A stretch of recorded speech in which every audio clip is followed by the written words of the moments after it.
Harrison still has to hear everything. The further they travel around remote mountain towns, the less interested the audiences are in their little show, and they barely make any money. One evening, the impresario notices their audience is tiny because a different wagon has everyone's attention. The crow is cheering for a chicken that can do basic addition and subtraction by pecking at some painted numbers. Seeing an opportunity, the impresario decides to buy the chicken, and he takes care of it with as much care as he offers Harrison, who is starting to get worried about what comes next. The next day, the impresario stops the wagon by a bridge and tests the depth of the river that runs underneath by dropping a large stone into the water. The results are exactly what he needs, and moments later the impresario is back on the road with only the chicken as a passenger in the wagon because Harrison has been pushed into the river as well. Speaking of rivers, there's one running down a mountain where a grizzled prospector has arrived to search for gold.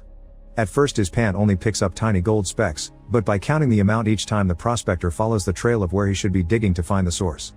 The man even makes camp next to the river, and he survives by fishing and stealing eggs from birds' nests. After many days of digging small holes, the prospector manages to triangulate the source and begins digging deeper.